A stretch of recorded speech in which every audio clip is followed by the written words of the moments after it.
Mrs. Perkins won the prize, but I got in the biggest pickle at the county fair.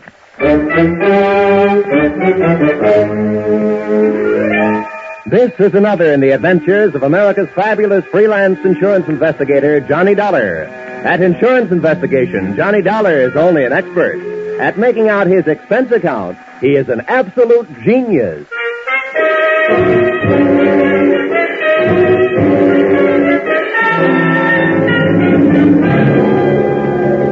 Expense account submitted by Special Investigator Johnny Dollar. To Home Office, Corinthian Liability and Bonding Company, Terminal Building, Hartford, Connecticut. The following is an accounting of my expenditures during my assignment as bodyguard to Grand Blue Ribbon Champion, Spotted Poland China Hog, Rosie Barron of Iowa. Or How You Cast My Pearls of Wisdom Before Swine. Or Out of the Fire into the Frying Pan. Expense account, item 1. $76.80. Train and bus fare, Hartford, to the town of Carver, county seat of Carver County, Iowa. Expense account, item 2. $2.50. 1 Coke, 3 handkerchiefs, a bottle of salt tablets, and sunglasses, with which to combat the Corn Belt heat. Item 3, 6 bits, jitney ride to the Carver County Fairgrounds. Undoubtedly named that because the band I found in the midst of playing its afternoon concert was only fair. Hey, friend. How's that? I'm looking for a pig named Rosie Barron of Iowa. Tell me where I'll find his cage. Cage? They don't keep Rollo in no cage. Rollo? Who's he? Well, that's short for Rosie Barron of Iowa. Oh, yeah. Any fool would know that. Uh-huh. Can you tell me where he is? See that building over there, the livestock building? Yeah. You'll find Rollo in the swine wing. Swine wing? Well, that conjures up a dainty picture. A flying pig. Afraid Rollo won't ever do much flying. Weighs 980. Oh, well, thanks a lot. Neighbor. Yeah? Why don't you try slipping out of that there coat? You won't find it near as sweaty. Oh, yeah.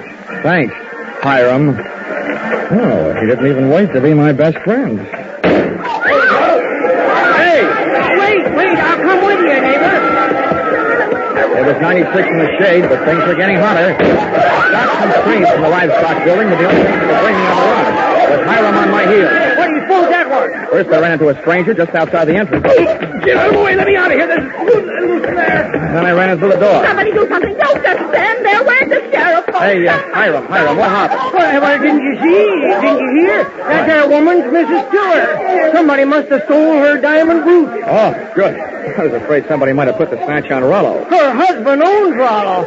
They must have been taking her pictures of Mrs. Tiller in the middle of a crowd. And when they had her smiling real pretty, them flash bulbs went off, and then somebody must have reached around from behind her, yanked the brooch, and started shooting a gun in there. That's a tried and true method of busting up a crowd to help make a getaway. Think anybody saw who did it? Couldn't. Those flashes would have had them blind as bats for a minute. There's the sheriff. What's his name? That's Harry Blewett. Harry Blewett? Yeah. Sounds like a slogan from the Republican campaign. Hey, here, you. Wait a minute, let's go. When everybody around is trying to get my coat off. Come on, Sheriff. Loose the haberdasher. All right, now, never mind the fancy talk, young fella. I saw something pass between you and one of the thieves just outside the door. Oh, you're out of your mind. That guy bumped into me. He came crashing out of here, and I happened to be in the way. I'll bet you happened to be in the way. Accidentally on purpose. Now, that's an early American comeback. But that's the way it was. Now, look, I won't ask you for a search warrant, Sheriff. You think I got the brooch on me? Start looking. All right, I will. All right. Yeah, now, in that pocket, cigarettes and a lighter. I see 'em. You see? Yeah. And in that pocket, handkerchiefs and salt tablets. Salt tablets? Mm-hmm. Now, why don't you look in my inside coat pocket? And there you'll find my wallet and identification. I was coming to that. Dollar. Insurance investigator, Hartford, Connecticut. Well, what brought you out here? I'm a piggy sitter for the Corinthian Liability and Bonding Company. They wrote a policy for $25,000 on your friend Rollo, Rosie Barron of Iowa. Who ever heard of taking out a $25,000 insurance policy on a hog? I did. And right now I wish I hadn't. Some people pay high premiums for publicity, Sheriff, and that's what the Blue Ribbon Prime Packing Company is doing in this case. Now, may I have my wallet back? I want to count my money. Yeah, now, here. All right. Here's your wallet. You may think you're quite the joker, young fella, but I'm telling you right now, I'm going to keep an eye on you. I got a better idea than that, Harry. If I were you, I'd go looking for that photographer. Yeah, why? What'd he do? He took the picture, and there's just a chance the thief may be in it. Say, that gives me an idea. Sheriff, whoever says you aren't smart makes no mistake.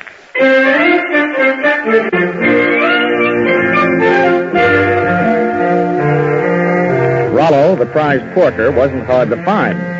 First, I followed a few signs. Then it was a matter of closing in on a contented series of juicy, slurping grunts that came blurping up out of a succulent mound of Louisiana yams. Rollo was all fat and a yard wide, but his table manners weren't much. He didn't look very smart, but he sure looked healthy. 980 pounds on the hook. A fine figure of a pig. Pardon me, miss. Could you tell me who's in charge around here? Well, just for the moment, I am. Well, I'm trying to find a Mr. Worthington Tiller, who I take it owns this monster. Monster? What? What's the matter? Have I said something wrong? You certainly have. And you've also said it to the wrong person.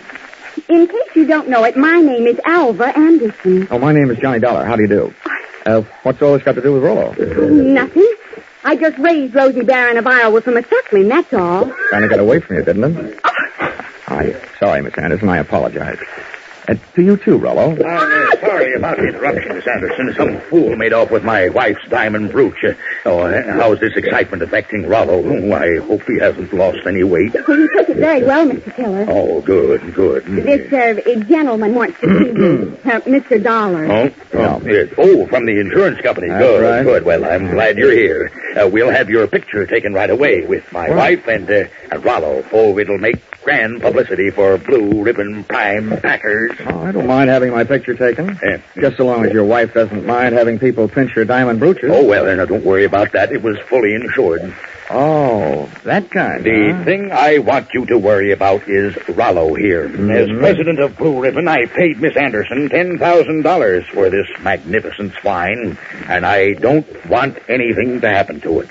You bought him for $10,000, insured him for $25,000, and you don't want anything to happen to him? Well, I don't mind paying those exorbitant premiums when I get back the kind of publicity this will bring in. I can see it in the papers now. America's fabulous insurance investigator, Johnny Dollar, sent from Hartford, Connecticut, to guard the life of that fabulous prize swine, Rosie Barron of Iowa. Well, Mr. Tiller, I don't mind getting my name in the paper for a pig, just so long as it is not in the obituary column. I just couldn't stand having my tombstone read, Johnny Dollar no longer am. He gave up his life for a great big ham.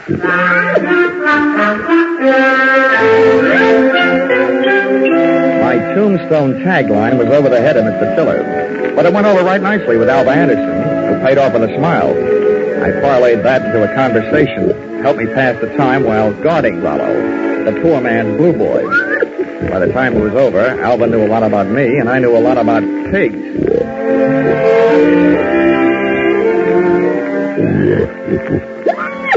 You know, you have beautiful eyes, Alva. Mr. Dollar, do you know what's really interesting about the origin of swine? Why, it's estimated that the Chinese people domesticated swine about 2900 B.C. And not only that, but I'm sure you'd like Hartford. And Mr. Dollar, you probably don't know this, but a pig is one of the most important food animals. It's an economical converter of grain and other feeds into body tissue, the products of which furnish meat and fat for human consumption. Alva, darling, I'll only be in town for a little while. And not only that, but people who say that pigs are dirty don't know what they're talking about. Why, sanitation is essential to good health, rapid growth and development, and profitable production. Oh, Rollo, what have you got that I haven't got? I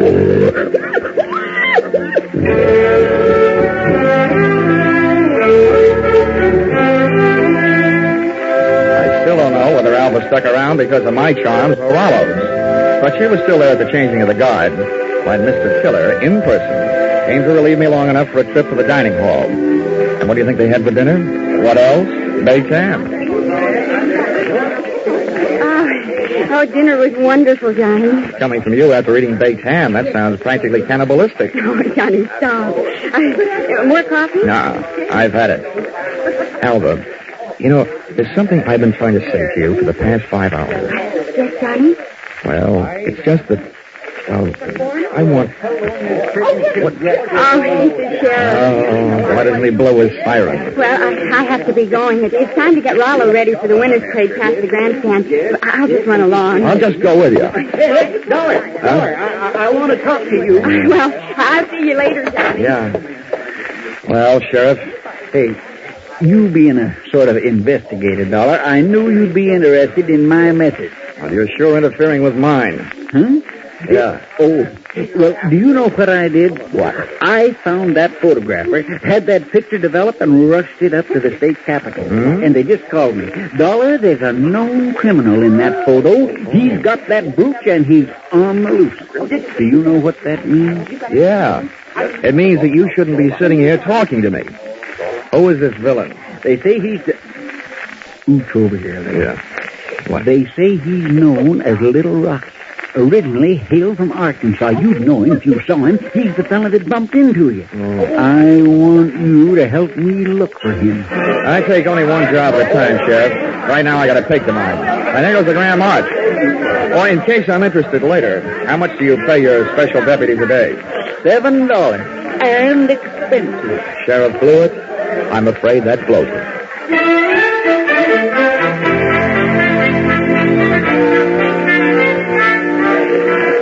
The Carver County Pickle and Pie winners were lining up to lead the Grand March. By the time I got to the grandstand, down at the tag end of the livestock echelon, there was a shiny white cab and trailer, sporting the markings and mottos of the Blue Ribbon Prime Packing Company. And high upon it, perched on a platform and surrounded by a sturdy iron railing, stood that champion, the pride of the pork set, Rollo, Rosie Barron of Iowa.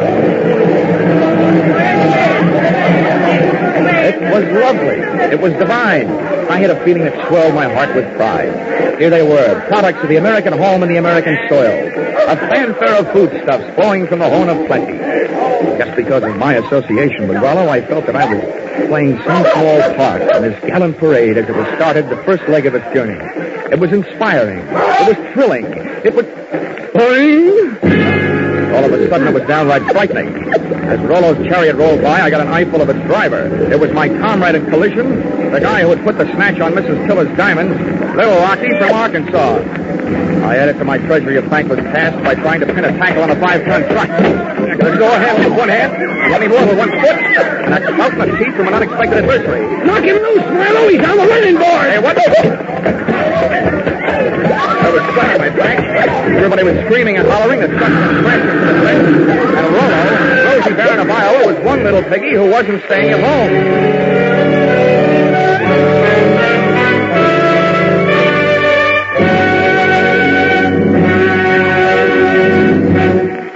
In just a moment, the second act of Johnny Dollar. But first, taking in the action from Johnny Dollar, are you? All right, that's good, because staying with CBS is the way you'll head straight for the big return from vacation 8 days from now, Monday the 29th, of Lux Radio Theater and all the other big Monday night CBS favorites.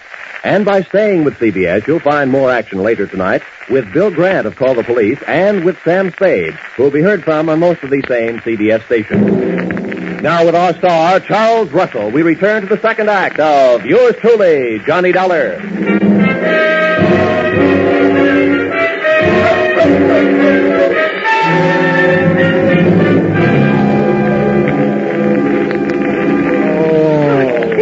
Johnny, are you all right? Can you get up? Well, the spirit's willing. I'm not sure about my spine. Here, let me help. I'm the guy who goes around telling kiddies never to hitch rides on trucks. Well, nobody can say I didn't make a dent in Iowa. It was wonderful the way you tried. But what are you going to do now? Right now, I don't know. The only place I can think of at the moment where I might find a hot pig is a barbecue stand. Oh, this is no time to be funny. Well, look, up until now, all the laughs are on me, kid, so let me be the judge, huh? Well, what are you going to do? Well, first I'm going to practice my arithmetic and see what adds up. You can't unload a stolen pig in a pawn shop. So, question number one is, where do you unload it? Where would you go? Well, where would I... Well, I'd never thought of it. Well, here's what I figured. The Rollo on the hoof is too well known to peddle for anything like the dough he's really worth. I mean, he's not like a big diamond that you can cut up and Or is he? What is the going price on pork? The market this morning was at $23.50. Now that kind of money hardly sounds like Little Rocky's kind of project. But maybe things are tough. By the way, Alba, have you ever been in Arkansas by any chance? Why, why'd you ask? Just wondered. Hey, Dollar, just a minute. I want to talk to you. Oh, Barnyard Bloodhound himself. Yeah, Sheriff? Would you mind, Alvin? I was just leaving. How could she be that cold on such a hot night? Huh? What's bothering you, Sheriff? I saw your little performance, Dollar, when you leapt at that truck. Just how hard was you really trying? How hard was I ought to punch you in the nose, badge or no badge. Now, don't you go getting huffy. I just want you to know that I don't fool easy. When I'm on a case, I'm suspicious of everybody. Yeah, that must be rough on your wife. How often do you have her in handcuffs? Huh? Well, Look, Sheriff, all I need from you is the use of a car so I can go looking for old Lardhead. No, you don't. There's enough missing around here as it is. Rollo, Miss Tiller's jewelry, and I ain't about to add a county vehicle to the mess. And besides, I want to keep an eye on you. Good. You might learn something. Come on. Here, wait a minute. Where are you going? Over to the Ferris wheel. That truck hasn't been off the fairgrounds more than a couple of minutes. I want to get a look at the countryside. Ferris wheel. Say, that gives me an idea. I hoped it would. Come on. Say, Sheriff, I don't know very much about this farm-side ferreting racket. Well, there's more to it than meets the eyes, I can tell you that. Oh, yeah, I bet there is. Tell me, didn't I see a feed trough on Rollo's truck with a lot of mash in it? Well, now, let's see. If he ate yams this afternoon, he'd eat mash tonight, all right. Does mash kick up any kind of a smell? Oh, sour swill. But the pig seems to like it. Uh-huh. How does this sound to you, Sheriff? Suppose right after you take your ride to the top of the Ferris wheel to case the countryside, we were to get ourselves a nice hungry pig. Say, that gives me an idea. We could take that pig and he could smell that mash in the air and sniff out the trail of that truck. Sheriff, if you aren't a genius, I wouldn't be surprised. Oh, Shaw. It was planting time in Iowa that night, at least for ideas. Two of which I had planted in the not-too-fertile mind of Sheriff Harry Blewett. And as long as it took us to walk from the trotting track to the Ferris wheel, it came harvest time for notion number one. Right this way for the big ride on the big wheel. Hurry, hurry, hurry. Okay, mister, okay. I'm the sheriff. I want you to run me up to the top of that wheel and hold me there long enough for me to get a look around. Oh,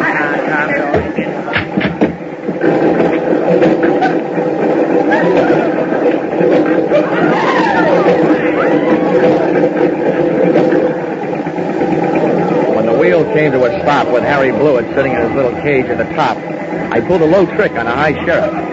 I bought a pink lemonade from the juice stand next to the Ferris wheel, walked over to the motor that rolled the big heap, unscrewed the cap on the gas tank, and gave it a big, long drink.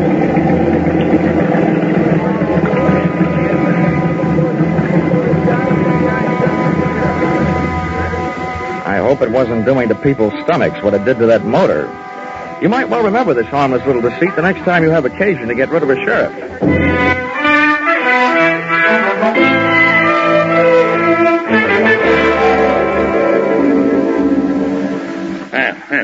This kind of publicity is a little too expensive, Dollar. I demand that you do something. Now, don't worry, Mr. Tiller. I am going to do something. And I'll thank you to remember that the only ones who stand to get hurt right at this point are the insurance companies that wrote the policies on your pig and your wife's diamond brooch. Why, Worthington, I hadn't thought of that. Huh? Why should we worry? My brooch is insured for way over the value there. We hadn't... Hortense, you keep flapping that loud tongue of yours, the first thing you know, they'll be accusing us. Why, they wouldn't dare. Oh, yes, we would, Mrs. Tiller. It was just not the A time. $15,000 profit on a pig and whatever else you could make on your jewelry might make anybody the type, Mrs. Tiller. I beg your Now, pardon. see here, Dollar. I've had just about enough of your slanderous implications. I have a few thoughts you might profit by. Go ahead, Worthington. I'm always interested in profit, Tiller. My father had the same thing happen to him back in 1902. That's right. Remember, dear? Yes. In Nebraska. He bought a prize pig at a fancy price. And then the scoundrel that sold it to him turned around and stole it back. There, see? What do you think of that? Would this be a suggestion that we throw the young lady who sold your pig to you in the pokey on the strength of something that happened 37 years ago? Well, That's for you to decide, Dollar. Right. Just don't say I didn't warn you. I see. Yeah. If you don't have an orchid to pin on a young lady, try suspicion.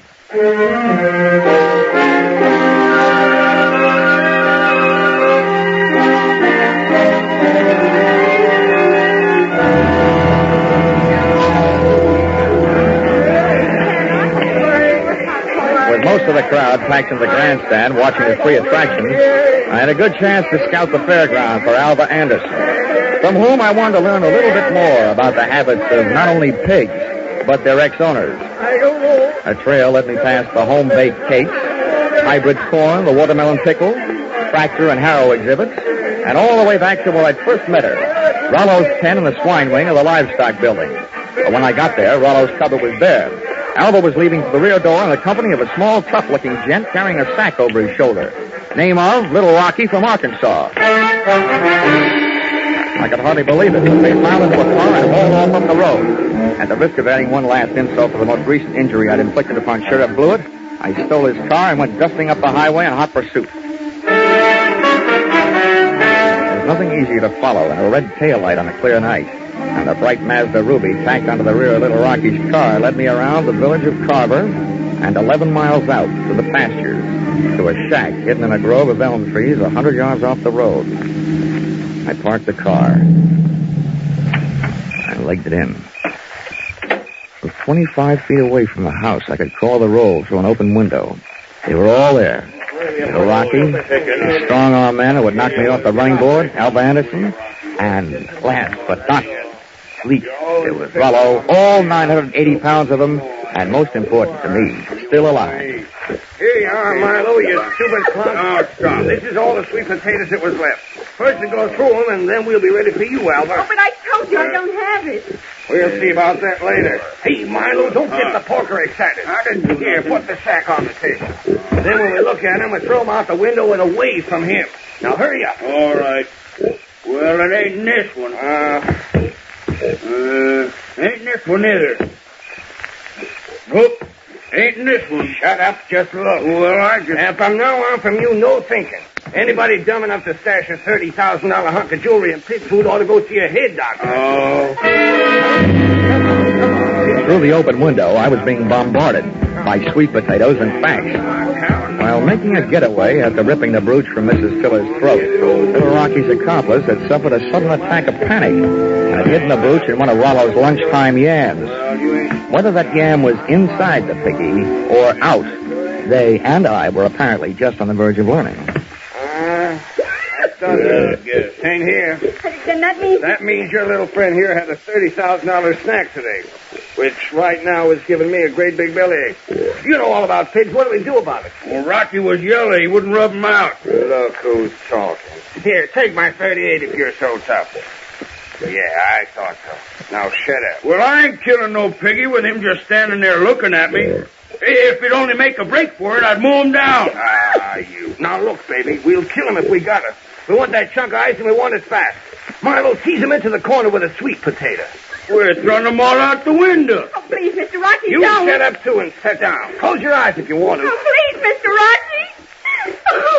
In the manner of Sheriff Blewett, I had an idea. Given to me, of course, by Rocky. Alva was sitting in the corner, Rollo was scratching his side by rubbing it against the opposite, and Rocky and Milo were standing shoulder to shoulder in the middle of the room, ready to advance on him.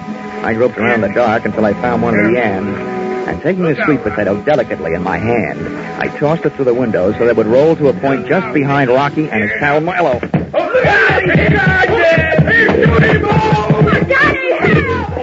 Rollo Rollo took my bait and, getting to it, knocked his two would-be executioners in a heap on the floor. I took over from there, jumping to the window and applying the kitchen chair suitably to the mysterious, reducing enemies to a state of unconscious surrender. They gave out. Alva gave up. And Rollo gave me a dirty look.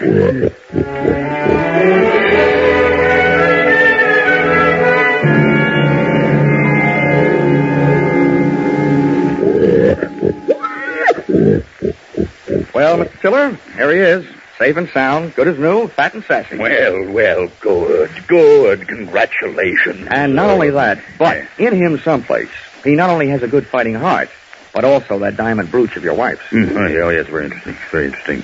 Well, I'd better go charter a plane. Rollo is due in Kansas City at noon tomorrow. Oh, but it might upset him, Mr. Tiller. Rosie Barron of Iowa's never flown before. He might lose weight. Yeah, what's the big hurry to get him to Kansas City? Is he booked for a personal appearance? Oh, no. No, hardly that. He's due to be slaughtered at a special ceremony. All the plans are made. Oh, I wouldn't want to disappoint my boys. They've been looking forward to this. Oh. How do you like that? Why, it's almost murder. Poor Rollo. Oh, Johnny. Come on, let's get out of here, Alva. Gosh, who would have ever thought I, Johnny Dollar, would ever gotten so attached to a pig?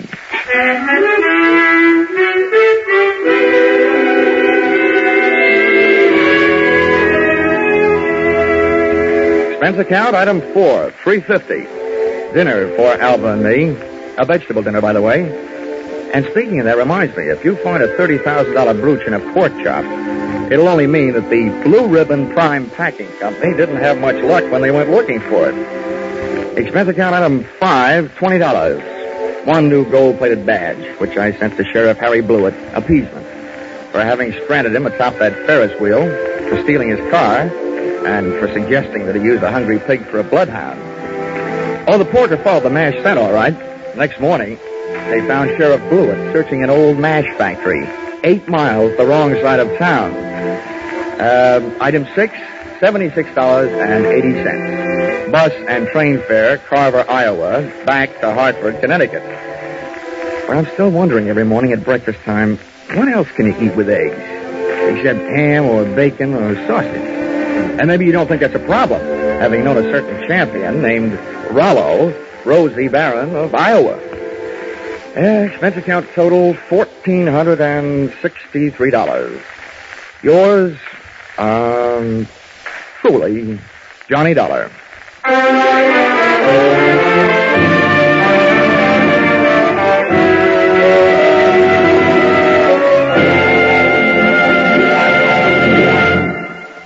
Yours truly, Johnny Dollar, is produced and directed by Norman MacDonald and stars Charles Russell with script by Paul Dudley and Gil Dowd. Featured in the cast were Parley Bear, Sammy Hill, and John Daner, with Junius Matthews, Ann Morrison, Jack Crucian, and Paul Dubov. Pinto Colvig was Rollo. The special music is written and conducted by Leith Stevens.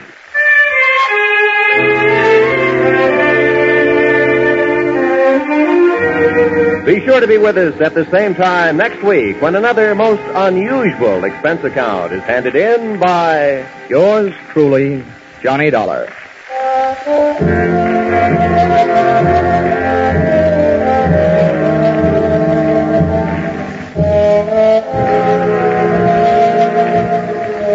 Your Hit Parade on Parade will be back tonight in the familiar CBS Jack Benny time with the great tunes of August 12 years ago. Sweet Leilani and Where or When. Many another still green in your memory will be among the hits you will hear. Speaking of hits, put down August 29th this year in your little book. That's when Arthur Godfrey and his talent scout, the stars of Lux Radio Theater, My Friend Irma, and Bob Hawke return to join Inner Sanctum. So make your Monday nights a regular date with CBS. This is Roy Rowan speaking. Stay tuned now for your Hit Parade on Parade. This is CBS, the Columbia Broadcasting System.